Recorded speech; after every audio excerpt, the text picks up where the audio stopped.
Citizenship amendment act তো অনেক আগে থেকেই তৈরি হয়েছিল 1955 সালে। এরাই মামলা করেছিল, সুপ্রিম কোর্টে ঝুলেছিল এই বিল। আমরা মিথ্যাচার করছি না, নির্দিষ্ট সময়ের মধ্যে যা যা ঘোষণা করেছে, আমাদের ম্যানিফেস্টোতে যা যা বলা ছিল তাই তাই করছে। তারা দিল্লিতে গিয়ে কদিন আগে এই চোর খুনি গণতন্ত্রকে যারা খুন করেছে তৃণমূলের সঙ্গে জোট করতে গিয়েছিল নাকি মোদিকে ফেলে দেবে। পিজির ডাক্তারদের ওপরে যারা আমাদের দেবতুল্য, তাদের প্রতি আমাদের শ্রদ্ধা নষ্ট হয়েছে। জানি না এই ঘটনার সময় কে কে ওই ঘরে উপস্থিত ছিলেন, সেটা পুলিশ কুলু পেটেছে বলছে। তারা কি চেয়েছিল? যে গলগল করে বৃদ্ধ মানুষটার রক্ত বেরোক, সে মারা যাক। জয়নগরে তৃণমূলের নেতা তৃণমূলের হাতেই খুন হয়েছে। পুলিশ হোক বা পরিবারের কেউ, ভয়ঙ্কর রাজত্বে বাস করছে। আর এই খেলা প্রশ্রয় মমতা বন্দ্যোপাধ্যায় দিয়ে ফেলেননি তো আগে? জানি না। যে কথা বলছেন তারা বোধহয় ভুলে গেছেন যে মানুষ রোজ দেখতে পায় পাকিস্তান এবং বাংলাদেশ থেকে বিশেষ করে রেগুলার হিন্দু বা অন্যান্য বৌদ্ধ বা পাঞ্জাবি বা শিখ বা অন্যান্য খ্রিস্টান ধর্মের মানুষেরা কিভাবে নিপীড়িত হচ্ছেন, সেই ভিডিওগুলো রোজ আসে। তাদের আমরা সম্মান জানাবো না যারা চলে এসছেন? যে কথা আমরা বলেছিলাম, দেশ তো আমরা কাটতে বলিনি। তাই পৃথিবীর অন্যান্য দেশের সঙ্গে ভারতবর্ষের বিভাজন অত্যন্ত বিশ্বাসঘাতকতার সঙ্গে, মুসলিম লীগের কিছু মুসলিম নেতাদের লোভের জন্য সেই পাপ বা যন্ত্রণার শিকার হয়েছি আমরা। আর অন্যান্য রাজনৈতিক দলগুলো সেটাতে রুটি সেঁকেছে, করে দেব না। তারা তাদেরকে নাগরিকত্ব দিয়ে সসম্মানে নিয়ে এসছেন, না তারা মানুষের বাড়িতে গরিব মানুষের মাথায় ছাদ দিয়েছেন, না গরিব মানুষকে জল দিয়েছেন, পানি দিয়েছেন ঘরে ঘরে, না তাদের বিনামূল্যে রেশন দিয়েছেন। সেই কাজটা নরেন্দ্র মোদীজি করছেন, বিজেপি সরকার করছে। আর এরা ভারতীয় জনতা পার্টির বিরুদ্ধেই কংগ্রেস, সিপিএম, তৃণমূল যে মিথ্যে কথা বলছিল সেগুলো চোখের সামনে ওপেন হয়ে গেছে। যে ভারতীয় জনতা পার্টি নরেন্দ্র মোদীর নেতৃত্বে যে কাজ করছে সারা ভারতবর্ষে, সেখানে সব কটা সম্প্রদায় তারা আসলে খুশি। আর এরাই মিথ্যে কথা বলে। যে কথাটা আপনি বললেন মানুষের মনে থাকবে, বেশি বছর নয়, যখন সিটিজেনশিপ অ্যামেন্ডমেন্ট বিল এসেছিল, সিএবি বিল আনা হয়েছিল, তখন আমার এখানের মুসলমান মানুষদের ভয় দেখানো হয়েছিল এটা আপনাদের নাগরিকত্ব কেড়ে নেবার আইন। এই মুখ্যমন্ত্রী, এই তৃণমূল নেত্রী মিথ্যে কথা বলেছিলেন এবং সেই সময় তারা কিন্তু পাথর ছুঁড়েছিল, আগুন জ্বালিয়েছিল, ভাঙচুর চালিয়েছিল, স্টেশনের পর স্টেশন পুড়িয়ে দেওয়া হয়েছিল, বাস স্টপ পুড়িয়ে দেওয়া হয়েছিল, বাজার পুড়িয়ে দিয়েছিলেন। সহজ সরল মুসলমানরা তাদের খেপিয়েছিলেন এই তৃণমূল নেত্রী। কাউকে তিনি অ্যারেস্ট করেননি। কিন্তু আজকে মুসলমান সম্প্রদায়ের মানুষরা বুঝে গেছেন, তারা আমাদের পার্শ্ববর্তী যে মুসলমান রাষ্ট্রগুলো রয়েছে তাদের থেকে আমার দেশে যে মুসলমানরা রয়ে গেছেন, যারা ওই মুসলিম লীগের মিথ্যে কথায় পা দেননি, সেই সাচ্চা মুসলমানরা ভারতবর্ষের হিন্দুর সঙ্গে রয়েছেন। আমাদের তাদের জন্য গর্ব হয়। তারা তো চাইলেই চলে যেতে পারতেন ওই দেশে, তারা যাননি। তারা বলেছেন যে হিন্দুদের সঙ্গে কাঁধে কাঁধ মিলিয়ে আমরা জাতীয়তাবাদী মুসলমান, আমরা ভারতবর্ষ ভালোবাসি, আমরা রাষ্ট্রবাদী, আমরা ভারতবর্ষের নাগরিক, আমরাই থাকব। তাদের আর খেপাতে পারছে না। তারা বলে দিয়েছেন যে নরেন্দ্র মোদী কি উন্নতি করছেন। তাই ফলত ভোট বৈতরণী পেরোবার চেষ্টায় যে সহজ সরল মুসলমান ভাইদের ভোট, বোনেদের ভোটটাকে নিয়ে কংগ্রেস, সিপিএম এবং তৃণমূল বারবার জেতবার চেষ্টা করেছে, তারা দেখতে পাচ্ছে সেই ভোটটাকে আগলে রেখে দিতে হবে। আর তো খেপে যাচ্ছে না মুসলমান ভাইরা। তারা কেউ ভাঙচুর করেছে, কেউ রাস্তায় নেমেছে 2019-এর মতো না। তাই তারা দিশেহারা হয়ে গেছে। বিশেষ করে মমতা বন্দ্যোপাধ্যায়ের নেতৃত্বে যে লুটেরারা লুট করে হিন্দুকে, মুসলমানকে, আজকে যে ছেলেমেয়েগুলো চাকরির পরীক্ষা দিয়ে যোগ্য হয়েও রাস্তায় বসে আছে, সে হিন্দু না মুসলমান। যে গরিব মানুষগুলোর রেশন, চাল, ডাল মাননীয় মুখ্যমন্ত্রীর আদলের খাদ্যমন্ত্রী বালু চুরি করে জেল কাটছে, সেই গরিব হিন্দু না মুসলমান। যে মানুষগুলোর বাড়িতে কেন্দ্র সরকার থেকে জল জীবন মিশন দিয়ে বাড়িতে বাড়িতে গরিব বলে তার পরিশ্রুত পানি থাকবে না, জল থাকবে না, এমন তো হয় না। নরেন্দ্র মোদী পৌঁছে দেওয়ার চেষ্টা করছেন, সেখানেও লুটতরাজ চালানো হচ্ছে। এই প্রকল্প হিন্দুর না মুসলমানের। অর্থাৎ লোকের চোখের সামনে স্পষ্ট হয়ে গেছে সত্যি কোনটা, তাই এদের ভরাডুবি হচ্ছে। তাই তারা শেষ মুহূর্তে একটা মিথ্যাচার চালাবার চেষ্টা করছেন, ইভেন সিএএ নিয়েও। কিন্তু জলের মতো স্পষ্ট হয়ে রয়েছে বলেই ঠিক পাকিস্তানের মতো মুসলমান প্রধান দেশ, যারা আমাদের দেশ থেকে কেটে নিজেদের ইচ্ছায় তারা আমাদের ভাই বোনের সম্পর্ক ছিন্ন করে নিজেদের দেশ তৈরি করে নিয়েছিল। আজ তাদের সেই কট্টর ইসলামপন্থী দেশের নাগরিকেরা বলছেন, যারা ইসলাম ভালোবাসেন, তারা নরেন্দ্র মোদীর দিকে তাকিয়ে বলছেন আমাদের দেশে যদি এমন প্রধানমন্ত্রী পাওয়া যেত। চোখের সামনে স্পষ্ট। সিএ নিয়ে কিন্তু রাজ্যের শাসক দলে এটাও মন্তব্য করেছে যে সিএ হলো একটা বিজেপির একটা এজেন্ডা, যে লোকসভা ভোট সামনে আসছে, তাহলে তার জন্য সিএ এটা জারি করা হয়েছে। এবং তার সঙ্গে এও বলা হয়েছে যে 4 বছর আগে যেটা আইনে প্রণীত করা হয়েছিল সেটা এখন, মানে 4 বছর তো হাতে সময় ছিল, তখন কেন হয়নি, এখনই কেন হলো, যে লোকসভা ভোটের আগে কেন সিএ এটা জারি করা হলো? কি বলবেন এই বিষয়ে? প্রথমত হচ্ছে যে এই কথাগুলো যারা বলছেন, আবার বলছে, তারা যদি মনে করেন যে মানুষ নির্বোধ, একদম ভুল। পশ্চিমবঙ্গের হিন্দু, মুসলমান, শিখ, খ্রিস্টান, অন্যান্য ধর্মের যারা মানুষ রয়েছেন, তারা জানেন এই কথাটা কেন বলছেন, তারা কোনো যুক্তি পাচ্ছেন। আচ্ছা, একটা সরকার 5 বছরের জন্য আসে, সে যে কোনো প্রকল্প, যে কোনো আইন যখন সে প্রণয়ন করে, তখন সে তার এই সময়কাল 5 বছরের মধ্যেই তাকে পূরণ করতে হয়। যখন সিএ বিল এসেছিল, citizenship amendment bill, citizenship amendment act তো অনেক আগে থেকেই তৈরি হয়েছিল, 1955 সালে। এটা তো নতুন কোনো আইন নয়, তার সংশোধনী। যে দাবিটা এর আগে সরকারগুলো পূরণ করেনি, কংগ্রেস সরকার বা তার সহযোগীরা পূরণ করেনি।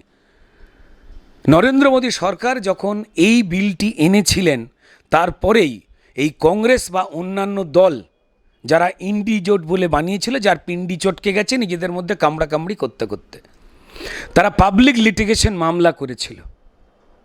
ফলত প্রায় বছর খানেক ধরে সেই মামলা চলল। তাহলে 1 বছর সময় কেটে গেল, 19 থেকে 20 হয়ে গেল। তারপর থেকেই চলে গেল করোনা পিরিয়ড। 2 বছর আমাদের জীবন ঝাঁঝরা হয়ে গেছে, থমকে ছিল 2 বছর। তারপর সেই কাজ কত সহজে, কিভাবে আইনের মধ্যে দিয়ে, যাতে আমার দেশে তো সবাই শিক্ষিত মানুষ নন, অনেকেই গরিব মানুষ রয়েছেন, গরিব দেশ, তাই তাদের জন্য আর কি সহজভাবে এই আইনটাকে বোঝানো যায়, তার জন্য পরিকল্পনা করা হয়েছে। এবং বছর কেটে যাতে আমাদের 5 বছরের সময় চলে না যায়, তার আগেই ঘোষণা করা হলো। তো ফলত 5 বছরের মধ্যে তো করতে হবেই। তার মধ্যে 3.5-4 বছর তো কেটেই গেছে করোনা, এবং এরাই মামলা করেছিল, সুপ্রিম কোর্টে ঝুলেছিল এই বিল। তাই নির্দিষ্ট নিয়ম মেনে, সংবিধান যা বলছে, আইন যা বলছে, সে অনুযায়ী পাস হয়েছে এই বিল এসে। আমি বুঝতে পারছি না এদের সমস্যা কোথায়। এ তো নাগরিকত্ব দেওয়ার আইন। যারা যন্ত্রণায় রয়েছেন, যারা জ্বলছেন, যারা মার খাচ্ছেন, আমাদের মা বোনেদের যারা টানাটানি করে নিচ্ছে অন্য দেশে, ভিডিও তো রোজ সকলের সামনে আসে। ভাই, কারুর তো আইন, অধিকার, নাগরিকত্ব কেড়ে নেওয়ার আইন নয়। তাই আমরা সময়কালের মধ্যে যখন খুশি করব, যখন সুযোগ সুবিধে বুঝে নির্দিষ্ট একটা সময় আসবে তখনই তো করব। তার মধ্যেই তো করেছি। তারা কি ভাবছিলেন যে এর পরের টার্মেও বিজেপি আসবে, তখন করলে তো ভালো হতো? মানে তারা মেনেই নিচ্ছেন আগে থেকে যে বিজেপি আসবে, তারা নিজেরাই স্বীকার করেছেন। মল্লিকার্জুন খাড়গে অবশ্য লোকসভায় বলে দিয়েছেন, নিজেই বলে দিয়েছেন, কংগ্রেসের সবথেকে বড় নেতা হয়ে গিয়ে, ইস বার তো মোদিজি কা 400 পার, নিজেই বলে দিয়েছেন। আমরা বলিনি, আমরা মিথ্যাচার করছি না। নির্দিষ্ট সময়ের মধ্যে যা যা ঘোষণা করেছে, আমাদের ম্যানিফেস্টোতে যা যা বলা ছিল তাই করছে। কোন মানুষের ক্ষতি আছে? কোন গরিবটা বলছে যে আমাকে আমার অধিকার লুট করছে নরেন্দ্র মোদী সরকার? না, বরং পশ্চিমবঙ্গের সমস্ত ধর্মের মানুষ, সমস্ত জীবিকার মানুষ, তারা প্রত্যেকেই এক সুরে বলছে তৃণমূল চোর, তৃণমূল চোর, তৃণমূল চোর। তারা প্রত্যেকেই বলছে যে কংগ্রেস এবং সিপিএম এরা অপদার্থ। যারা পঞ্চায়েত ইলেকশনে যাদের কর্মীরা খুন হয়েছে, তৃণমূল যাদের খুন করলো, যারা গণতন্ত্রকে লুট করলো, এরা নিজেরাই বলে পশ্চিমবঙ্গে। তারা দিল্লিতে গিয়ে কদিন আগে এই চোর খুনি গণতন্ত্রকে যারা খুন করেছে, তৃণমূলের সঙ্গে জোট করতে গিয়েছিল নাকি মোদিকে ফেলে দেবে। এই কুঁজোর চিত হয়ে শোয়ার গল্প আর বাসনা মানুষকে ভুল বোঝাবার। তাই এদের কথা যারা পাত্তা দেয়, তারা নিজেরা সময় নষ্ট করেন। পশ্চিমবঙ্গের মাননীয় মুখ্যমন্ত্রী এখন আহত হয়ে রয়েছেন। আমি তার দ্রুত আরোগ্য কামনা করি, তিনি সেরে উঠুক। তার সঙ্গে এই বিষয়ে আরও কথা বলা যাবে যে তিনি ধারাবাহিকভাবে গরু, পাথর, কয়লা, বালি চুরি করা অনুব্রতকে বীর বলেন। তিনি গরিব মানুষ, হিন্দু মুসলমানের গরিবের চাল ডাল রেশন চুরি করা বালুকে ভালো ছেলে বলেন। তিনি সন্দেশখালীর মা বোনেদের ইজ্জত যারা চুরি করে, যারা মানুষের জমি চুরি করে চিংড়ি মাছের ভেড়ি বানিয়ে কোটি কোটি টাকা ইনকাম করে, লুট করে, তাদের পাশে তিনি বিধানসভায় তাদের পক্ষে সওয়াল করেন। আর সন্দেশখালী পশ্চিমবঙ্গের মা বোনেদের মিথ্যেবাদী বলেন নাটক করছেন। আপনার মনে হয় যে পশ্চিমবঙ্গের মানুষ ওনাকে বিশ্বাস করে? প্রমাণ তো পেয়ে গেছেন, জনগর্জন সভা, জনফুস, জনবর্জন সভা হয়ে গেছে। তার মধ্যে পরিবারে অশান্তি লেগেছে, মিথ্যাচার বেরিয়ে আসছে, তাকে কে ধাক্কা মারলো এই নিয়ে এখন মুখে কুলুপ এঁটেছেন পরিবার থেকে পুলিশ দুটো ভয়ঙ্কর খেলা শুরু হয়েছে। কি মনে হচ্ছে যে এই যে মুখ্যমন্ত্রী যে পিছন থেকে ধাক্কা মারার কথাটা, যে উনি প্রথমেই বলেছিলেন যে উনি একটা অনুভব করেছেন যে পিছন থেকে ধাক্কা মেরেছে, এবং ডাক্তার তারপরে বলেছেন যে না, উনি ওটা একটা সেন্সেশন হয় যে পড়ে যাওয়ার সময় তখন ওটা অনুভব হয়েছে, কিন্তু তাই নিয়ে এখনো জল্পনা চলছে সত্যিই কি ধাক্কা লেগেছিল নাকি তিনি ওটা অনুভব করেছিলেন? কি মনে হয় ব্যাপারটা? দেখুন, পশ্চিমবঙ্গের মানুষের পিজি হসপিটালের ওপর একটা অসাধারণ ধারণা ছিল। তারপর থেকে যারা আমাদের কথা শুনছেন আপনারাও জানেন যে এই পাথর বালি গরু চোর অনুব্রতকে বাঁচাবার জন্য যেভাবে পিজি হসপিটালকে ব্যবহার করা হয়, পিজি হসপিটালের অনেস্ট ডাক্তারেরা প্রমোশনের লোভে বা ট্রান্সফারের ভয়েতে তারা আপোষ করে ফেলেন এই লুটেরা তৃণমূল সরকারের সঙ্গে। তারা রেগুলার অনুব্রতবাবুকে নিয়ে চিকিৎসা করতে থাকেন টপ টু বটম, মাথার দোষ না অন্ডকোষ, ওপর নিচে খুঁজতে শুরু করে।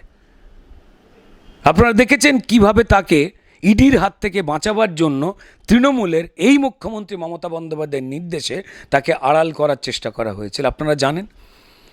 তারপর এই চাকরি চুরিতে কালীঘাটের কাকুর যে ভূমিকা এবং তার মোবাইল থেকে যে কণ্ঠস্বর পাওয়া গেছে, কিভাবে কত টাকায় চাকরি চুরি হবে এবং সেই টাকা কোথায় কোথায় যাবে, যাতে সেই ভয়েস স্যাম্পল টেস্ট না করা যায়, যা তার মোবাইলের কণ্ঠস্বর থেকে পাওয়া গেছে, সেই গলা কোর্টের নির্দেশে চলা তদন্তে ইডি যাতে নিতে না পারে, এই পিজির ডাক্তার বাবুরা নিয়ম ভেঙে আবার হয় তৃণমূলের হাতে খুন হয়ে যাওয়ার ভয়, নয় ট্রান্সফারের ভয়, নয় প্রমোশনের লোভ, তারা আবার মিথ্যে কথা বলে এই কালীঘাটের কাকুকে শিশুদের বেডে ভর্তি করিয়ে রেখেছিল রুগী সাজিয়ে মাসের পর মাস। এ পশ্চিমবঙ্গের মানুষ জানে। ফলে পিজির ডাক্তারদের ওপরে যারা আমাদের দেবতুল্য, তাদের প্রতি আমাদের শ্রদ্ধা নষ্ট হয়েছে, আর সেটা পিজির ডাক্তারবাবুরা নিজেরাই করেছেন। তারা প্রতিবাদ করে রুখে দাঁড়াননি, যেটা পারতেন। ডাক্তারবাবুরা কি বললেন রিপোর্টে? যে ওনাকে পিছন থেকে ধাক্কা মেরে ফেলা হয়েছে, পুশ করা হয়েছে বললেন। তারপরেই বয়ান পাল্টে বললেন যে না, আসলে উনি মনে করেছেন, পরের দিন বললেন যে মনে হলো কে যেন ধাক্কা মেরেছে, ওনার যেন মনে হলো। চ্যাংড়ামো হচ্ছে, মানুষ বোকা। মুখ্যমন্ত্রী, তার একটা মেডিকেল টিম থাকে, তিনি আপনি আমার মতো নয়। আর আমাদের ঘরেতেও, প্রত্যেকের বাড়িতে, গরিব বাড়িতেও, তস্য গরিব বাড়িতেও মুখ্যমন্ত্রী যাকে পুলিশ বেষ্টনীতে ঘিরে থাকে, ঘরের মধ্যে কে ঢুকছে কে বেরোচ্ছে প্রত্যেক তাদের নজরে রাখতে হয়। তার ঘরে একটা খুট করে শব্দ পেলেই সবাই দৌড়ে যাবে, তার জন্য মেডিকেল ইউনিট রেডি থাকে। গরিব বাড়ির প্রত্যেকটা বাড়িতে তুলো, গজ, ব্যান্ডেজ কেটে ছেড়ে গেলেই যাতে রক্ত বন্ধ করতে হয়, আমরা বরফ দিই, হয় রুমাল দিয়ে চিপি, নাহলে কোনো না কোনো ওষুধ থাকে মিনিমাম যে কোনো গরিব বাড়িতে। ওনার বাড়িতে নেই। বাড়িতে রক্তপাত হলো, তারপর অ্যাম্বুলেন্স এলো না মুখ্যমন্ত্রীর জন্য। অভিষেক বন্দ্যোপাধ্যায় না কার গাড়ি, তার গাড়ি করে, জানি না এই ঘটনার সময় কে কে ওই ঘরে উপস্থিত ছিলেন, সেটা পুলিশ কুলু পেটেছে বলছে না। কি হয়েছিল? কপালে চোট, নাক ছড়ে গেছে। আপনার যদি চশমা থাকে, আপনার মুখে যদি কেউ ঘুষি মারে, ঠিক সেম ঘটনা ঘটবে। আমি কোনো কিছুর ইঙ্গিত দিচ্ছি না, হতেও পারে। যদি পেছন থেকে কেউ ধাক্কা মারে, বডি রিফ্লেক্সে যে কোনো মানুষ বলতেই পারবেন, মানুষ যখন পড়ে যাওয়ার হয় আমাদের বডি রিফ্লেক্সে যেমন চোখে কিছু ঢুকতে গেলেই চোখের পাতা বন্ধ হয়ে যায় অটোমেটিক্যালি, ঠিক তেমনই রিফ্লেক্সে আমাদের যদি কেউ ধাক্কা মারে, পড়বার সময় আমাদের হাত সামনে চলে আসে, হয় এইখানে ছড়ে যায়, নয় কোনোই ফেটে যায়। সেই মেডিকেল রিপোর্টে তো বলা হলো না যদি ওনাকে ধাক্কা মারা হয়, রক্ত পোছানো হলো না। গলগল গলগল করে একজন বৃদ্ধা মানুষ, তার নাকি মেডিকেল ইউনিট নেই, যিনি নাকি মুখ্যমন্ত্রী। অসম্ভব। তাকে গাড়ি করে নিয়ে আসা হলো পিজিতে, বিছানার বেডে শোয়ানো হলো। যে কোনো ছোট বড় পাতি হাসপাতালেও পেশেন্টকে বিছানায় তোলবার আগে, রক্ত বন্ধ করবার জন্য সবার আগে যদি বাড়ির লোকও বিশ্বাসঘাতকতা করে, যদি ওনার দেহরক্ষী পুলিশেরা বিশ্বাসঘাতকতা করে, ওনার রক্ত না মুছিয়ে বাড়ি থেকে আসবার সময় সেই রুমাল কই, সেই গজ কই, সেই তুলো কই? হতে পারে তিনি আমার বিরোধী দলের নেত্রী, আমি তার 100 বার সমালোচনা করব।